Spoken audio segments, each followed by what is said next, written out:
na ng Certificate of Candidacy si Sarangani Representative Manny Pacquiao para sa kanya ikalawang termino. Pero hindi lang po si Pambansang Kamao ang tatakbo sa 2013 elections sa pamilya Pacquiao. Ang kanyang may bahay, si Jinky, tatakbo rin bilang vice-gobernador ng Sarangani. Mula sa Sarangani, nakatutok live si Mark Zambrano. Mark? Mel, suportado ni Manny Pacquiao ang kandidatura ng asawang si Jinky bilang vice-gobernador.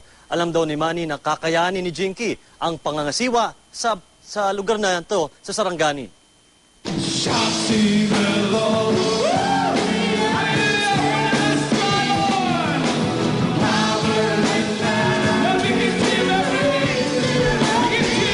Nagsimula ang araw ni Sarangani Representative Manny Pacquiao sa prayer meeting at Bible study sa loob ng kanyang mansyon sa General Santos City na dinaluhan ng kanyang ina na si Mami Junicia at asawang si Jinky.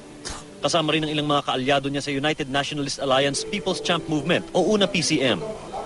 Kinahapunan, dumiretso si Pacquiao sa Comelec office sa Sarangani kung saan naghain siya ng Certificate of Candidacy o COC para sumuling pagkandidato bilang kongresista ng Sarangani.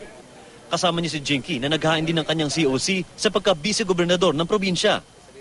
Nakumbinsi raw siyang tumakbo dahil sa kumpiyansa ng mga tao sa kanyang abilidad. Kasi nang pagpunta dito, syempre I pray to God kung ano yung talaga yung decision ko with His guidance. So, nag-decide ako na ipagpatuloy yung ginagawa ng asawa ko dito sa probinsya. Parang katuwang niya kumbaga.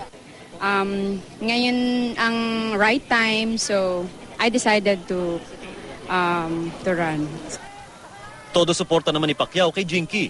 Kumpiyansa ako dahil lahat ng ginagawa ko alam naman niya at kung paano ko in-implement yung mga projects at anong ginagawa ko para sa probinsya, alam na alam niya kaya kumpiyansa ako at matutulungan niya ako. Wala pang nagpa-file ng COC para makatunggali ang Pambansang Kamao. Pero matunog na baka hamunin siya ni dating South Cotabato Congresswoman Lualhati Antonino. Ang asawa naman itong si Jinky, napapabalitang makakatunggali si incumbent board member Eleanor Sagigit. Pero di pa nagpa-file ng COC si Sagigit hanggang ngayon. Bukod kina Manny at Jinky, malamang tumakbo rin sa pagkakongresista ang kapatid ni Manny na si Rogelio para sa 1st District ng South Cotabato.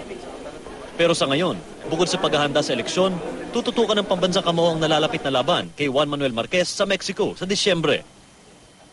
Mel, hanggang sa mga oras na ito ay wala pa rin kandidato na naghahain ng COC na maaaring makalaban ng mag-asawang Pacquiao. At yan muna ang pinaka-latest mula dito sa Sarangani. Mel? Maraming salamat sa iyo, Mark Zambrano.